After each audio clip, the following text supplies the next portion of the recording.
안 아플 때 진행이 하나도 안 돼버리면 그러면 무통 끝나고 또 생으로 진행을 해야 되니까 그때 진행이 느리신 분들은 저희가 설명드리고 촉진제를 좀 추가하는 경우도 많이 있어요. 이 두 가지를 되게 적절하게 사용하면 좋은 출산이 될 수도 있겠네요.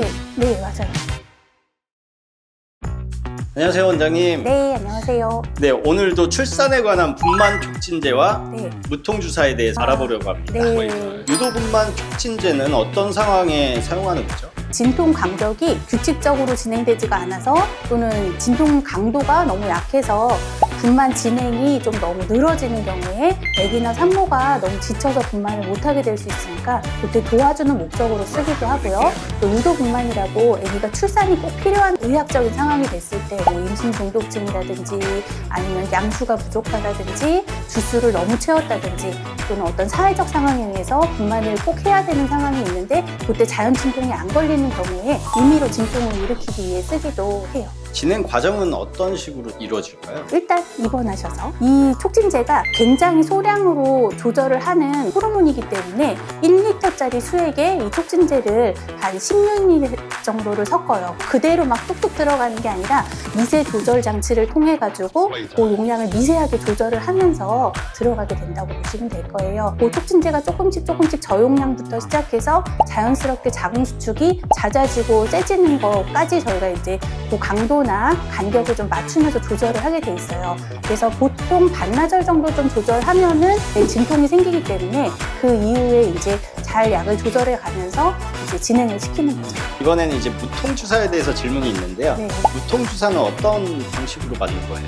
무통주사는 경막 외 마취라고 해서 아주 굵은 바늘을 통해 가지고 마취약을 써가지고 진통을 유발하는 신경 부분을 마취를 해가지고 진통은 그대로 오면서 통증만 안 느끼게 해주는 주사인데요. 어느 정도는 조금 뭉치는 거라든지 약간 아픈 거 정도는 느끼실 수는 있을 거예요. 지속 시간하고 효과는 어느 정도예요? 보통 한 번 들어갔을 때 한 2시간 정도는 지속이 좀 되기는 하는데요. 근데 사실 진통이라는 게 엄청 긴데 2시간만 맞으면 너무 힘드니까 보통 2번에서 다른 합병증이나 부작용이 우려되지 않으시는 분들에 한해서는 한 3번까지도 맞을 수는 있을 거예요. 그래서 보통 한 2시간에서 길면은 한 4-5시간 정도 그 정도 좀 간통된 상태로 진행이 좀 된다고 보시면 돼요. 무통주사도 부작용이 혹시 있나요? 모든 시술에 부작용 없는 거는 없을 텐데요. 척수관 쪽으로 들어가지는 않는 마취다 하더라도 일부 감염이라든지 이런 게 되면은 큰 신경에 염증을 일으키는 합병증이라든지 이런 게 생기면 조금 무시무시한 일들이 벌어질 수 있지만 아직 그런 사례는 국내에도 별로 없다는 사실.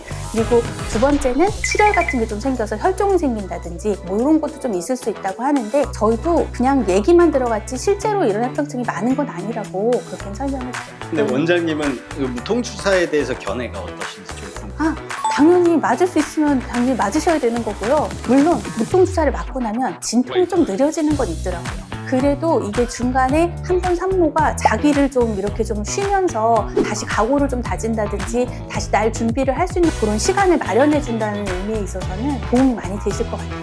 무통주사를 맞고 촉진제를 같이 맞아도 돼요? 사실 아까도 말씀드렸지만 무통을 하면서 진통이 좀 느려지거든요. 그때 촉진제를 조금 써보는 경우는 많이 있어요. 안 아플 때 진행이 하나도 안 돼버리면 그러면 무통 끝나고 또 생으로 진행을 해야 되니까 그때 진행이 느리신 분들은 저희가 설명드리고 촉진제를 좀 추가하는 경우도 많이 있어요. 이 두 가지를 되게 적절하게 사용하면 좋은 출산이 될 수도 있겠네요. 네, 맞아요. 오늘 또 고급 정보 감사합니다. 감사합니다.